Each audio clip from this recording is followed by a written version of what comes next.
Hi, my name's Jan. I'm an artist based in Brighton.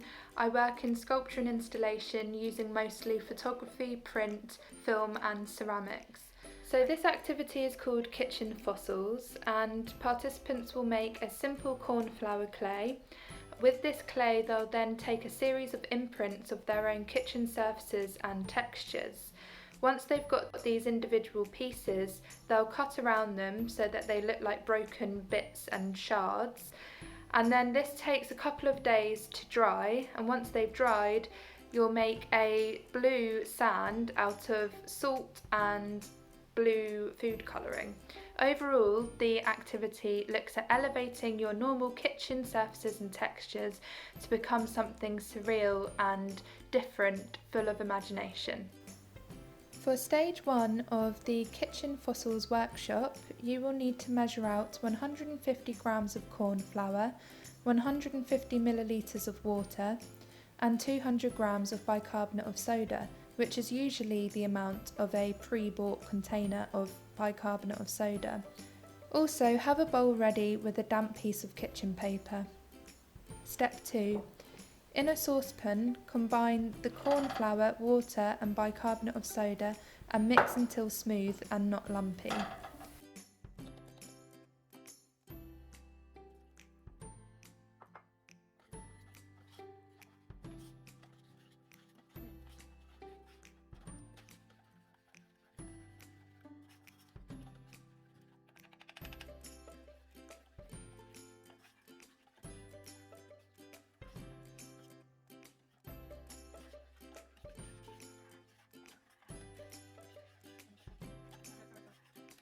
Step 3.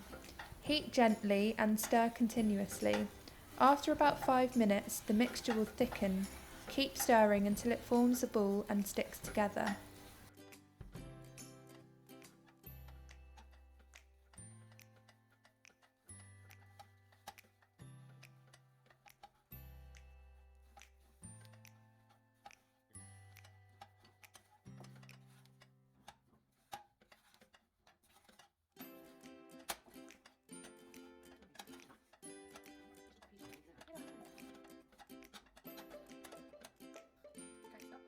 Step 4.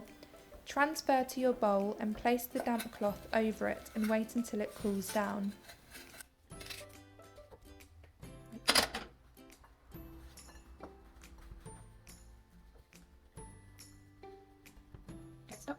Then we will start imprinting. Overall, we want to get around 9 imprints. The process for this is to hold it in your hand or keep it in the bowl to keep it damp. Break a bit off, stick it onto what you want to take an imprint of, put the imprint piece on a plate, then clean that surface. Continue like this until you have 9 different imprints. Be imaginative and experimental, try different things, and if you don't like it, you can always reuse that piece of clay.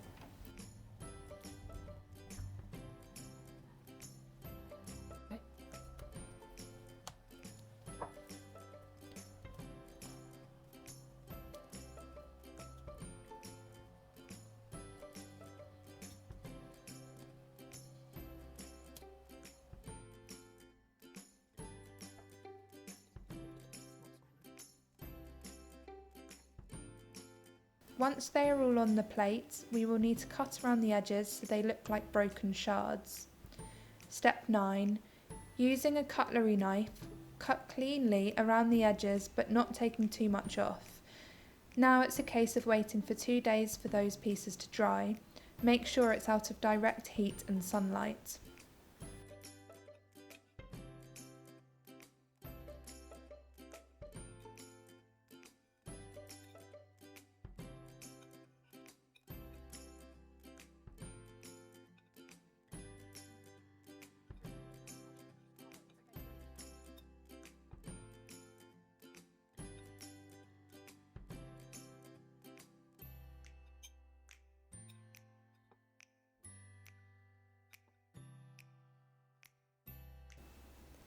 For stage 2 of the Kitchen Fossils workshop, we'll start by making the blue sand.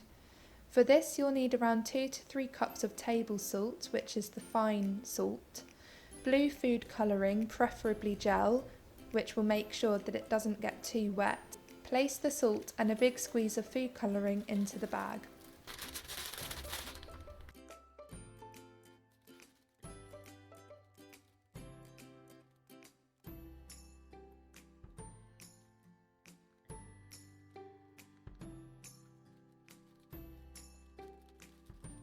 Step 3.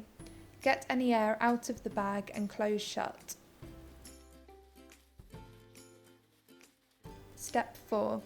Work the food colouring into the salt with your hands over the bag. Do this until it's evenly coated.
Step 5.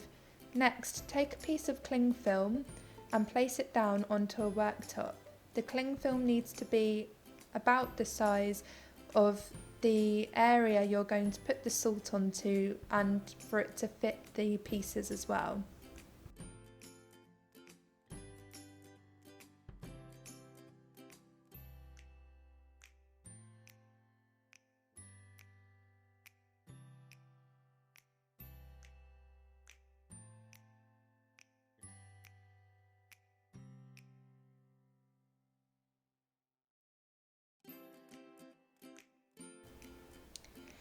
Step 6. Tip the sand onto the cling film and smooth out any bumps from the food colouring. Spread the sand around to cover a rectangular area that your fossils can fit into. Step 7. Start arranging the fossils. You can play with having some buried, some embedded but edges visible, or some sitting on top of the sand. Play around until you have a good composition.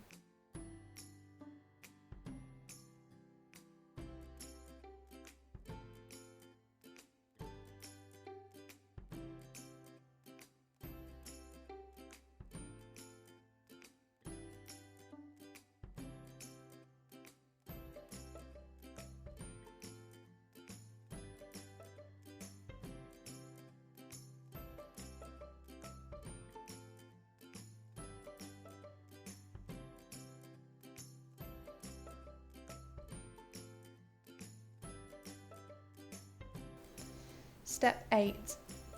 Finally, using a phone or camera, take images of the shards in the sand, making sure nothing else is in the frame. From the images, you will get a different perspective of what it looks like, so you can then play around more with composition and what catches your eye. Thanks very much for taking part in this Kitchen Fossils workshop. My piece of advice would be to carry on doing these creative acts that have no pressure on outcome. 1, because they're relaxing to do, and 2, if you drop the pressure, then more inspiration does come.